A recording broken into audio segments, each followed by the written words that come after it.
돈이 되는 뉴스 시작합니다. 하이투자증권 스마트 PB센터 이화진 과장 나와 계십니다. 과장님, 안녕하세요. 안녕하세요. 네, 시장이 안녕하진 않아서 좀 걱정인데요.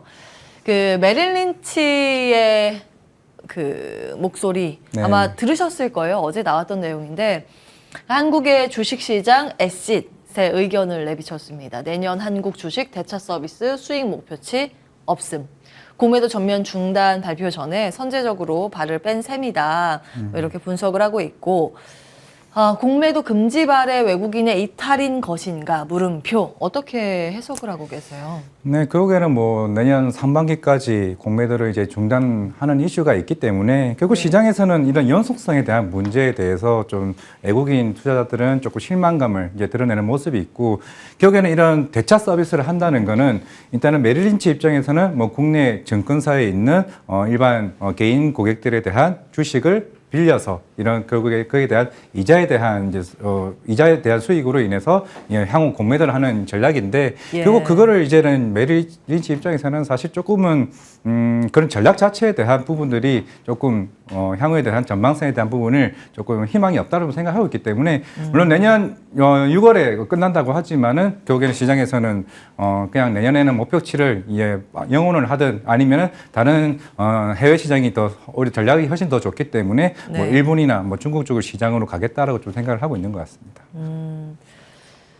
외국인 입장에서는 이렇게 갑자기 생각지 못한 조치가 나와서 놀랐을 거고 그렇기 때문에 적극적으로 우리 시장에 들어오긴 쉽지 않을 것이다라는 게 일단 시장의 중론이긴 한데 어떻게 영향을 미치게 될까요? 외국인들의 그 순매수가 당분간 우리 시장에 오지 않을 것이다. 뭐 이렇게 보시는 거예요? 그렇죠. 사실 뭐 선진 지수의 편입을 뭐 제외하더라도 물론 사실 이번 3분기 이제 실적을 봤을 때 대부분의 이제 사실 우리가 뭐 최근에 이복현 금감원장도 얘기했던 거는 이번 공매도 한시적 금지를 하게 된 이유는 결국에는 불법 공매도를 저질렀던 몇몇 이제 글로벌 IB 업체들에 대한 이제 제재를 가하기 위해서 좀 그랬던 부분이 있지만은 물론 불법 공매도를 안 질렀던 이제 해외 IB 같은 경우에는 사실 하나의 전략이긴 하죠. 결국에는 업황이 안 좋아지니까 공매도를 한 거지. 물론 시장에서는 공매도를 했기 때문에 빠졌다라고 시장을 좀 생각을 하고 있는데 업황 자체가 안 좋아지면 당연히 해외 입장에서는 그러면 이쪽에 일단 공매도를 한 상태에서 헤지펀드들은 대응하는 방안이 있는 상황에서 하나의 전략이 사라졌다라고 좀 생각을 할 수가 있을 것 같습니다. 그렇기 때문에 당분간은 이거는 외국인의 매도세는 생각보다 조금 더 많이 좀 나올 수 있지 않을까라고 생각을 하고 있기 때문에 결국 해외 입장에서는 아시아 증시에서 우리가 투자를 할 수 있는 방안들이 굉장히 조금 많아질 수 있다는 측면이기 때문에 당장 일본은 뭐 내년 1월 되면은 지금 마이너스 금리 정책을 없앨 수도 있다고 얘기를 했기 때문에 그럼 이쪽에 대한 외국인 수급이 충분히 들어갈 수 있으면은 과연 한국 입장에서는 매력적인 포인트가 뭐냐는 거죠, 실제적으로. 그렇다면은 조금은 당분간은 뭐 선물 시장에서는 어떻게 보면은 반대 해지 입장을 할 수는 있지만은 현물 시장에서는 매도세가 조금 일관되는 부분이 나올 수 있지 않을까 생각을 하고 있습니다. 사실은 이제 공매도에 대해서 여러 가지 할 이야기는 많은데 사실은 불법 공매도는 있어서는 안 되는 거잖아요. 그런데 그동안 있어 왔고 분명히 글로벌 IB 쪽에서 무차입 공매도라는 이제 불법적인 행위를 해왔고 그것이 발견이 됐기 때문에 제도적으로 보완은 꼭 되어야 합니다. 근데 우리는 이제 전략적인 부분을 고민을 해야 되니까 지금 공매도 일단 양시장에서 다 중지가 됐고 이런 상황에서 외국인들은 볼멘 소리를 하고 있고 그러면 대응적인 측면에서는 어떻게 봐야 되는 걸까요? 지수나 뭐 시장 업종별 영향력 측면에서는 어떻게 분석을 하고 계세요? 그래도 일단은 아무리 외국인이 국내 시장에 매력이 없다 하더라도 그 섹터가 오히려 강한 상승 흐름이 나온다고 하게 되면은 거기에 대해서만큼은 전 들어올 수 있다고 생각을 하고 있습니다. 발레로 오늘 뭐 반도체 관련주들이 좀 강한 상승을 흐르고 있는 만큼 전 세계적으로 지금 HBM을 만들고 있는 회사가 뭐 마이크론, 삼성전자, SK 하이닉스인데 외국인들은 HBM 쪽에 투자하고 싶은데 근데 뭐 한국인 쪽에 공매도가 안 되니까 여기 투자 안 할래. 그건 또 아니라고 좀 생각을 하고 있습니다. 결국에는 투자할 수 있는 여력이 있는 회사들은 투자를 하겠다는 거고 아니면은 예, 그런 업황 자체가 안 좋아지는 섹터들 같은 경우에는 공매도를 못하게 한다라고 하게 되면 이쪽의 시장에 대한 수급적인 요인이 없어지는 것뿐이지 아니 기존에 있는 물량 자체를 매도세로 좀 돌아설 수 있는 부분이고 아니면은 주식 선물로라도 해칭을 할 수 있는 부분이라 좀 생각을 하고 있기 때문에 그건 공무대에 대한 이슈가 사실 그렇게까지는 많이 매도세는 좀 없지 않을까 생각을 하고 있지만은 하지만 실제 지금 해외 IB 같은 경우는 월요일 날 굉장히 조금 많은 실망을 했던 것도 사실인 것 같습니다. 결국에는 제가 생각하는 외국인 매도세는 어느 정도 좀 중장기까지는 아니더라도 좀 단기적으로 많이 빠져나갈 수는 있지만은 결국 섹터 자체가 업황 자체가 살아난다라고 하게 되면은 결국 그쪽에 대한 외국인 유입은 계속 꾸준히 좀 나올 수 있지 않을까라고 생각을 하고 있습니다. 예. 외국인의 매도 감안하면서 시장 대응 전략을 세워야 한다 이런 조언을 해주고 계십니다. 이제 공매도 중단과 관련해서 뭐 의견을 저희가 낼 수는 없습니다. 그것은 이제 시간이 지나서 득과 실이 있는 부분인데 그것은 이후에 이제 시간이 지나고 실효성이 있는가 없는가를 평가를 그때 이제 가서 받아볼 수 있는 거고요. 지금은 이런 조치가 내려졌기 때문에 그에 맞춰서 대응 전략을 세우는 측면을 계속 이제 고민을 할 수밖에 없습니다.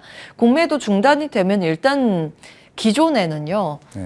지수상 하단을 잡아주는 역할을 한다라고 생각을 했잖아요. 근데 이게 이번에도 통용이 될 수 있을지 여부. 수급과 별개로 지수만 보면 어떻게 분석을 할까요? 일단은 뭐 2차 전지에 관련, 그동안 먼저 2차 전지가 사실 시장을 크게 많이 왜곡시켰던 현황에 좀 생각을 하고 있습니다. 결국에는 이쪽에 대한 매도세는 어느 정도 진정은 될 수는 있을지언정, 근데 지금 시장에서도 쇼커버링에 대한 부분이 생각보다 안 나왔다라고 시장이 얘기를 하고 있는 상황이고, 그러면은 과연 외국인들은 전략을 주식 선물 쪽에 매도로 일관한다고 하게 되면 그럼 공매도에 대한 금지에 대한 효과가 없다라고 하면은 그럼 시장은 어떻게 반응을 할까에 대한 고민도 좀 충분히 있을 거라고 생각을 하고 있습니다. 그런다고 해서 지수가 여기서 더 빠지겠냐라고 하는 거는 저는 지금 물론 시장에서는 2,000까지 갈 수 있다고 얘기는 하고 있지만 저는 지금 이제 2,400, 2,500에서 지금 박스권이 나온다고 생각을 한다면은 최저점은 2,300까지는 충분히 열어두는 게 좀 낫지 않을까라는 생각을 하고 있습니다. 결국에는 지수를 반등을 시키고 있는 거는 저는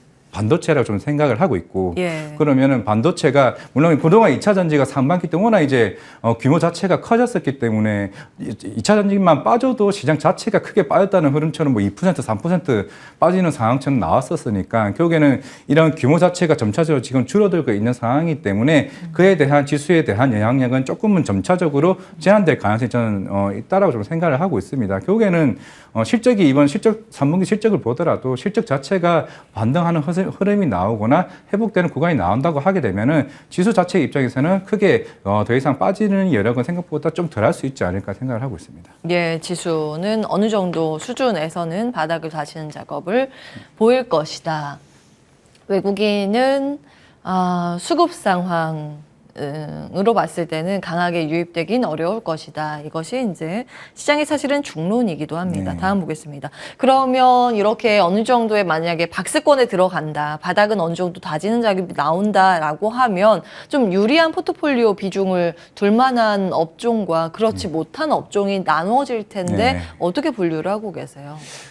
저는 일단은 이 반도체도 나오긴 했지만은 요 최근에 비트코인 가격이 굉장히 빠르게 지금 올라오고 있습니다. 예전에 2020년도에도 우리가 비트코인이 한창 이제 호황기일 때 그때 엔비디아 GPU에 대한 수요가 빠르게 지금 올라오면서 반도체 그때 삼성전자가 2020년 12월에 보시면은 굉장히 9만 원까지 올라갔던 흐름을 본 적이 있을 겁니다. 그러면은 결국 이런 이슈가 나온다. 물론 비트코인 채굴에 대한 이슈도 있을 거고 아니면은 HBM이나 아니면은 그 PC에 대한 수요가 빠르게 올라온다.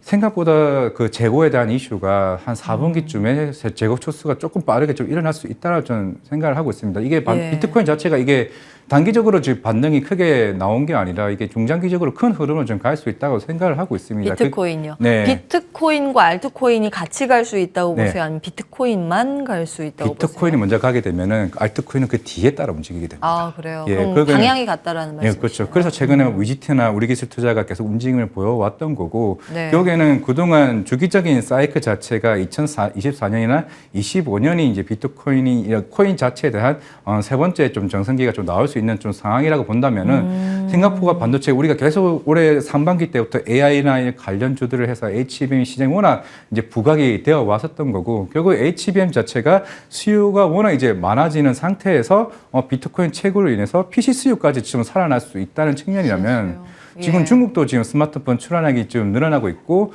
최근에 아마존이나 이제 실적 발표를 했으면서도 이제 서버용 쪽에 대한 데이터 클라우드 쪽에 대한 이제 어느 반등 흐름도 굉장히 나왔었기 때문에 생각보다 지금 반도체 흐름 조금 강할 수 있다 저는 생각을 하고 있습니다. 연말 내리까지도 생각할 수 있고 내년 상반기에 큰 대장주로 움직일 수 있는 게 저는 반도체라고 보고 있기 때문에 그래서 아까 그 공매도 얘기를 하면서도 지수를 버틸 수 있는 여력이 오히려 반도체 쪽에 외국인의 수급이 좀 강하게 나올 수 있다는 측면이 될 수가 있기 때문에 2차 전지가 빠지더라도 반도체가 이거 선방을 해준다면은 지수적인 측면에서는 크게 영향은 좀 미미하다고 아까 얘기했던 게 그런 측면이기 때문에 결국에는 저 자막처럼 반도체 지금 매수해볼까? 전 지금 충분히 얘기를 할 수 있다고 생각하고 있습니다. 반도체 지금 사는 것도 늦지 않다. 안쪽으로 이제 화면상 조금 들어오셔야. 제가 싫어서 멀리 가시는 건 아니시죠? 오늘 아침에 당잠사에서 이제 개장 전에 브리핑을 해드린 내용인데 사실 오늘 반도체가 움직일 수 있겠다라는 생각을 했습니다. 왜냐하면 미국에서 엔비디아도 올랐고 이제 중국에 새롭게 수출을 할 만한 대응적인 측면에서 새로운 AI 칩을 만든다 이런 것도 공개를 하기도 했는데 특히 마이크론이 우리 시장 영향력이 큰데 마이크론이 장중에 급등하면서 52주 신고가를 찍더라고요. 그리고 또 한 가지 이걸 사실 아침에 브리핑 하진 않았는데 파두가 지금 급락했잖아요. 그리고 원래는 파두의 매출 중에서 그 SK 하이닉스가 나올 거라고 생각했는데 그게 거의 제로인 것으로 추정이 되는데 그걸 보면서 이런 생각을 했어요. 그 파두가 이제 컨트롤러 쪽을 담당하고 있잖아요. 그리고 예전에 SK 하이닉스 컨트롤러 좀 문제가 있을 것 같아서 파두 거 쓸 것이다 뭐 이런 얘기가 있었는데 그러면 파두 매출이 안 잡혔다. 그럼 SK 하이닉스가 컨트롤러 문제를 개선했는가 뭐 이런 생각 때문에 사실은 SK 하이닉스하고 그 밑에 HBM 오늘 잘하면 갈 수 있겠다라는 생각으로 이제 쭉 내용들을 정리를 해드렸던 건데 이제 문제는 오늘만 오르고 말 것인가 앞으로 계속 시장 주도주군의 지위를 놓치지 않을 것인가에 대한 고민은 있었거든요. 근데 계속 갈 것이다. 뭐 이런 관점으로 주시는 겁니다. 자, HBM을 보세요? 아니면 레거시 쪽도 같이 보세요? 레거시 쪽도 같이 보고 있고 이제 HBM이 사실 시장을 계속 이끌어 간다고 좀 생각은 하고 있습니다. 물론 이제 2분기 콘콜 때부터 이제 삼성전자도 마찬가지였고 SK 하이닉스도 마찬가지겠지만은 그 이쪽에 대한 증설을 굉장히 강하게 조금 진행을 좀 한다라고 봤을 때 물론 이제 마이크론도 이제 HBM 시장에서 이제 하나 둘씩 지금 올라오고 있는 상황에서 물론 SK 하이닉스가 워낙 이제 이쪽 시장은 좀 선점을 하고는 있지만은 제가 생각하기로는 삼성전자가 좀 더 공격적으로 강하게 이쪽에 대한 투자를 본격적으로 할 것으로 보이고 있기 때문에 요 최근에 결국 3분기 콘콜 이후에 하나둘씩 수주 모멘텀이 나오고 있습니다. 최근에도 YRK도 같은 경우도 삼성전자에 대한 공시가 나오게 되었고 이제 그런 내년 증설이나 이런 이슈로 인해서 HBM 관련주들이 계속 이런 물량들이 계속 뭐 폭발적으로 증가시키기 위해서 좀 하지 않을까. 물론 지금 엔비디아가 선지급금을 내면서까지 SK 하이닉스의 물량을 따오기 위해서 계속 노력을 하고 있는 만큼 최근에 엔비디아가 델 쪽에서도 그런 수주 물량 이번에 델이 실적 발표를 하고 나서 내년에 200% 이상 이제 생산을 계속 본격적으로 증설하겠다는 이유도 엔비디아가 그렇게 주문을 했기 때문에 좀 그렇다고 생각을 하고 있습니다.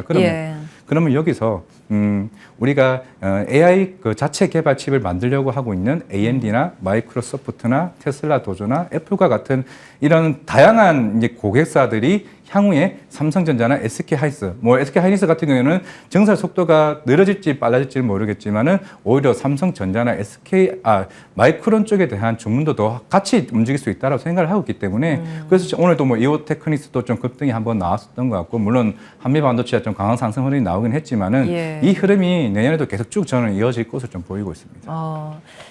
아침에 정리해드린 내용, 이제 HBM 후공정 쪽에 들어가는 기업들인데 대부분 사실은 그 우위를 점하고 있는 게 미국이랑 일본 쪽이 많기는 해요. 특히 이제 소재는 일본이 꽉 잡고 있고, 우리나라 기술력이 인정이 된 쪽은 한미반도체는 확실히 많이 들어가 있고요. 그리고 나머지는 우리나라에서 일본이나 미국 기업보다 만약에 국산화를 한다면 추가적으로 같이 좀 범위를 확대해서 볼 만한 기업으로 거론되는 쪽까지 아래까지 이제 쭉 정리를 해드린 건데 여기서 만약에 HBM 관련주로 본다면 어떤 기업을 꼽고 계시는지 궁금하고 그 범용 레거시 쪽도 어떻게 보시는지 궁금해요. 일단은 뭐 한미 반도체 시장에서 워낙 다 잘 알고 있지만은 저는 이제 제우스 쪽을 이제 실제로 한번 탐방도 갔다 왔었고 이게 또 HBM 관련주이기도 합니다. 왜 이 제우스를 얘기를 하냐면은 제우스가 어디에 해당이 돼요? 사실 제우스는 이쪽에 해당되지 않고 세정장비 쪽으로 봐야 됩니다. 세정장비. 왜냐하면은 삼성전자가 이번에 엔비디아 이슈로 4분기 때 수요 차질 이슈가 있었던 것도 이런 세정장비에 대한 수요가 더 늘어날 수 있는 상황이거든요. 지금 세정장비 제일 많이 가지고 있는 쪽이 어디예요? 디스코인가요? 디스코가 워낙 이제 이쪽에는 거의 앞서 있는 상황이긴 하지만은 일본 기업. 결국에는 제우스도 원래 일본 기업을 인수를 했습니다.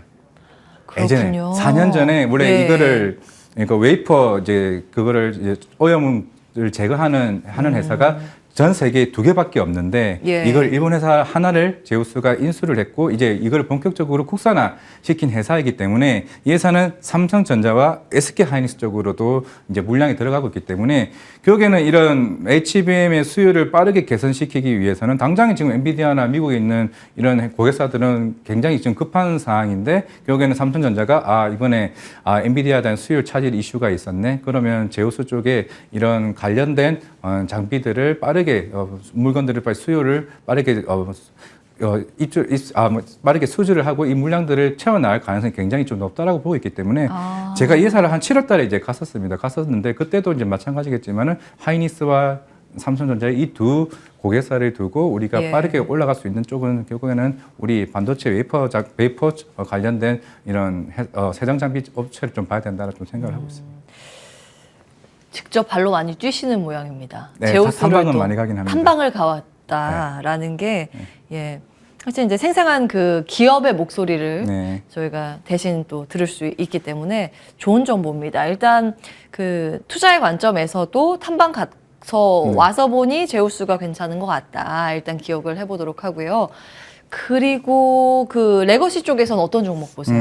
레거시 쪽에서는 근데 제가 지금 당장에 지금 반도체를 보고 있는 사실 이오테크니스랑 하나마이크론, 한미 반도체 딱 이 정도만 지금 사실 보고는 있긴 합니다. 그래, 다 총단에 HBM, HBM 보시네요. 예, 워낙 이제 사실 이쪽이 지금 빠르게 지금 올라오고 있는 좀 상황이라 생각을 하고 있고, 물론 추후에 레거시 쪽도 같이 덩달아 움직일 것으로 이제 보이고는 있는데, 결국에는 지금 당장에 급한 게 이쪽에 좀 생각을 하고 있고, 물론 추후에는 레거시 관련 장비주들도 움직일 수 있을 걸 좀 보고는 있지만은, 결국에는 지금은 시장이 움직이는 게 어떤 건지가 좀 중요하게 보이기 때문에, 이오테크니스가 이번 4분기 때부터 이게 그 스텔스 다이신 장비가 이게 삼성전자로 수주가 들어가는 부분이 있기 때문에 이쪽에 어떤 전망이 오히려 큰, 사실 반도체 장비주들은 2분기까지는 실제 굉장히 좀 안 좋아진 상태에서 3, 4분기에는 수주 모멘텀에 대한 이슈가 있기 때문에 결국에는 실적이 오히려 좋아지는, 특히 3, 4분기에 대부분 성수기입니다. 왜냐하면은 내년을 위해서 물건들을 이미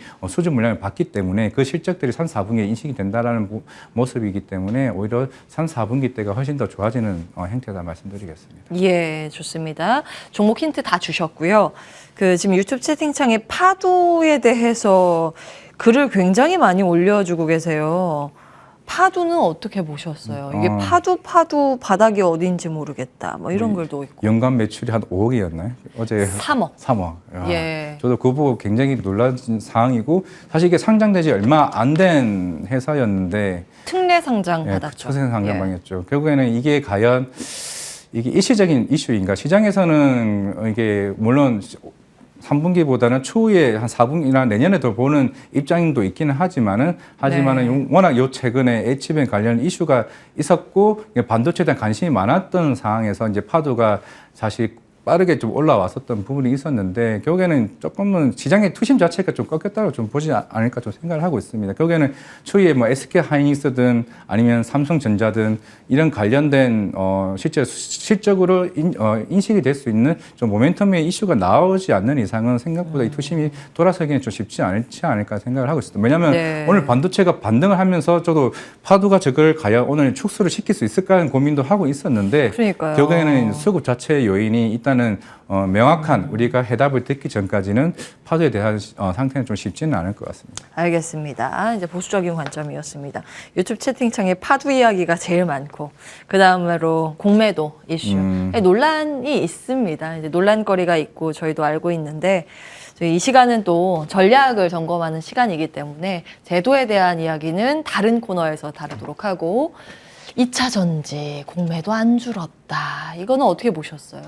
이게 그 첫날, 그러니까 월요일 날 이 공매도 잔고 추이는 어제 네. 그제 종가. 예. 네. 그러니까 어제야 비로소 이제 확인하고 대응을 할 수 있는 상황이었는데 생각보다 줄지도 않았고 오히려 LNF가 늘었죠. 예. 이거는 어떻게 해석을 하고 계시는지. 결국 하나 둘씩 보면 이번 3분기 실적이 다 안 나왔던. 그렇죠. 호텔신라도 마찬가지였죠. 아, 그랬네요. 호텔신라 면세 쪽에 대한 실적이 굉장히 안 좋게 나오고 뭐 대형 화장품도 안 좋게 나오고 생각보다 중국 쪽에 대한 영향이 별로 없었네. 네. 그런 이슈가 있었기 때문에 아까 제가 말씀드렸죠. 물론 불법 공매도를 제외한다고 봤을 때 결국에는 실제적으로 업황이 안 좋아지기 때문에 공매도 영향이 저는 크다고 저는 생각을 하고 있습니다. 외국인 입장에서는 물론 한시적 금지를 때리긴 했지만은 외국인 입장에서는 굳이 우리가 쇼커버닝을 해야 돼?